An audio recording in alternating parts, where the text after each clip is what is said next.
নমস্কার বন্ধুরা, আমি পূজা। আপনাদের সকলকে স্বাগত আমার চ্যানেলে। আজ আমার মেহেন্দি ক্লাসের ৩৭ নাম্বার ক্লাস। আগের ক্লাসগুলো যারা এখনো দেখেননি তারা অবশ্যই আমার আগের ক্লাসগুলো দেখে নেবেন। তাহলে আপনারা দেখবেন আপনারা অনেক ভালো মেহেন্দি শিখতে পারছেন এবং আপনাদের কোনো রকম কোনো অসুবিধা হবে না।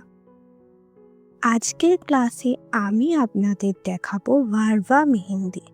অনেকেই বলেন ভার্বা মেহেন্দিটা কি? দেখুন, ভার্বা মেহেন্দি হলো ভরাট মেহেন্দি, যেই মেহেন্দিটা আঁকলে পুরো হাতটা ভরাট বা ভর্তি দেখায়। ঠিক আছে, এই রকম ডিজাইন। আজকে আমি ঠিক সেই রকমই একটা ডিজাইনের সামনের দিকের অংশ আপনাদের এঁকে দেখাবো। আপনারা যদি চান তাহলে আমি পুরো হাতের ভরাট মেহেন্দি ডিজাইনে আপনাদের সাথে শেয়ার করব। তো দেখুন, প্রথমে আমি সুন্দর করে কয়েকটি সোজা লাইন টেনে নিচ্ছি। আপনাদেরকে অবশ্যই ভালোভাবে সোজা করে লাইন টানা শিখতে হবে, যেটা কিন্তু আমার ১ নাম্বার ক্লাসেই আছে। তাহলে আশা করি আপনারা বুঝতে পারছেন যে সোজাভাবে লাইন টানাটা কতটা জরুরি। দেখুন, আমি সোজাভাবে লাইন টেনে নিয়েছিলাম ৬টা, এবং মাঝে যে দুটো লাইন ছিল সেই দুটো লাইনে আমি মোটা করে মেহেন্দি দিয়ে একটা মোটা লাইন তৈরি করে নিয়েছি, এবং তার ওপরের দিকে আমি ফুলের যে সরু পাপড়ির ডিজাইনটা হয় সেই ডিজাইনটা কিন্তু আমি ওপরের দিকে সবথেকে প্রথমে লাইনটার উপর এঁকে নিচ্ছি, এবং নিচের দিকেও সবথেকে শেষের লাইনটার নিচে আমি এখানে এঁকে নিচ্ছি।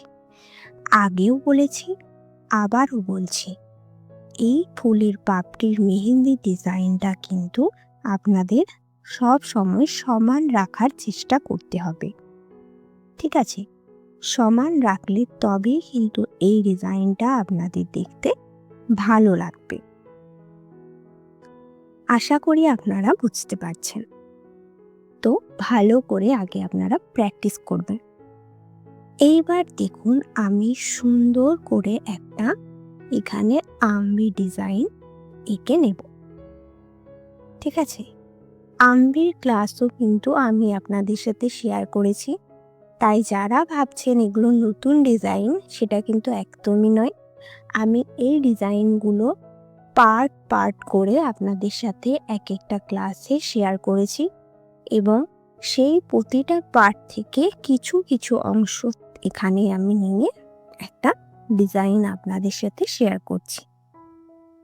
ঠিক আছে, তো এইবার দেখুন, আমি সুন্দর করে একটা বাঁকা লাইন টেনে নিলাম। এটা হলো পাতার মাঝের যে একটা অংশ থাকে সেই অংশটা, এবং তার চারিদিকে দেখুন আমি ছোট্ট ছোট্ট করে পাতা এঁকে নিচ্ছি।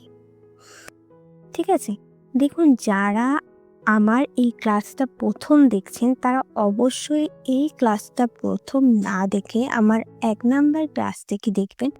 তাহলে দেখবেন আমি সমস্তটাই আপনাদের সাথে খুব ভালোভাবে শেয়ার করেছি, এবং সেই অংশগুলো আপনারা যদি আগে শিখে ফেলেন খুব ভালো করে, তাহলে কিন্তু এই বড় ডিজাইনগুলো আঁকা আপনাদের কাছে খুবই সহজ হয়ে যাবে।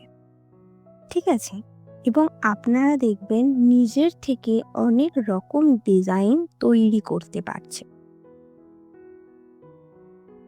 তো দেখুন, আমি সুন্দর করে এখানে পাতার ডালটা এঁকে নিয়েছি, এবং তার চারিদিকেও আমি ছোট্ট ছোট্ট করে পাতার শেপ অনুযায়ী একটা করে লাইন টেনে নিয়েছি। এইবার দেখুন, এই মাঝের অংশটায় আমি একটা ফুল এঁকে নিচ্ছি। আপনারা চাইলে কিন্তু এখানে অন্য রকমের ফুলও আঁকতে পারেন, বা একটা পদ্ম ফুলও কিন্তু আপনারা এখানে এঁকে নিতে পারেন। তো এখানে আমি সুন্দর করে একটা ফুল এঁকে দিচ্ছি। এইবার আমি এই ফুলের পাপড়ির ওপরের অংশগুলোতে একটু ছেড়ে আর একটা করে লাইন টেনে নিচ্ছি ওই ফুলের পাপড়ির শেপ অনুযায়ী। আমবির মাঝের অংশটা আমি ফিল করে নিচ্ছি। দেখুন এইখানে আমি এইরকমভাবে স্পাইরালে বা এইরকমভাবে কিন্তু আমরা এখানে ফিলিং ডিজাইনটা করছি। আপনারা যদি চান, আপনাদেরকে তো আরও অনেক রকমের ফিলিং ডিজাইন আমি শেয়ার করেছি, সেখান থেকে যে কোনো ফিলিং ডিজাইন কিন্তু আপনারা এই আমবির মাঝখানে আঁকতে পারেন। ঠিক আছে, আমি যে এটা আঁকছি তাই আপনাদের এটা আঁকতেই হবে সেই রকম কোনো কিন্তু ব্যাপার নেই। আপনাদের যেটা ইচ্ছে, আপনাদের যদি মনে হয় ওটা ভালো লাগবে এখানে, তাহলে কিন্তু আপনারা সেই ডিজাইনটা দিতেই পারেন।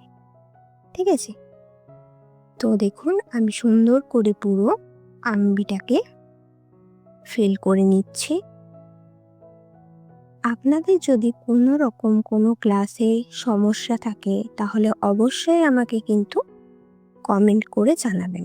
আমি অবশ্যই চেষ্টা করব সেই বিষয়টা আবারও ভালোভাবে বুঝিয়ে দেব। ঠিক আছে, তাই অবশ্যই আমাকে কমেন্ট করবেন। এবং আমার চ্যানেলে আপনারা যদি নতুন হয়ে থাকেন তাহলে অবশ্যই আমার চ্যানেলটিকে সাবস্ক্রাইব করবেন এবং আমার পাশে থাকবেন। আপনার বন্ধুদের সাথে আমার ভিডিও শেয়ার করবেন। তো দেখুন এই পাপড়ি, একটা বড় যে পাপড়ির মতো আমি এঁকেছিলাম, এটার মাঝখানটা আমি শেড করে দিয়েছি এবং শেডের চারিদিকটা আমি মেহেন্দিটা দিয়ে মোটা করে হাইলাইট করে নিচ্ছি।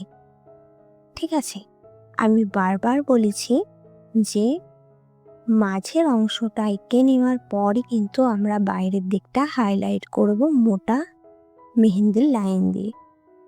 ঠিক আছে, আগের থেকে আমরা কিন্তু মোটাভাবে মেহেন্দির লাইন দিয়ে হাইলাইট করব না, কারণ আগের থেকে আমরা যদি বাইরের দিকটা মোটা করে দিই তাহলে আমরা ভিতরের ডিজাইনটা কখনোই ভালোভাবে আঁকতে পারবো না। তো হলো, দেখুন এইবার আমি পাতার আরেক রকমের যে পাতা হয় সেই রকম ডিজাইন করে নিচ্ছি। প্রথমে ডট এঁকে তারপর সুন্দর করে একটু বড় করে লাইন আমরা কিন্তু টেনে নিচ্ছি। দিয়ে সব লাইনগুলো একসাথে হয়ে যাওয়ার পর লাইনের এন্ডে আমরা একটা সুন্দর করে ডট এঁকে নিলাম। ডটের ক্লাসও আমি আপনাদের সাথে শেয়ার করেছি। এখানে এমন কোনো ডিজাইন আমি কিন্তু আঁকছি না যেটার ক্লাস আমি আগে আপনাদের সাথে শেয়ার করিনি। তাহলে আশা করি আপনাদের এই ডিজাইনগুলো আঁকতে কোনো রকম সমস্যা হবে না। তা সত্ত্বেও যদি সমস্যা হয় অবশ্যই আমাকে বলতে পারেন। তো দেখুন আমি এখানে ছোট্ট ছোট্ট করে আমবি ডিজাইন করে নিয়েছি।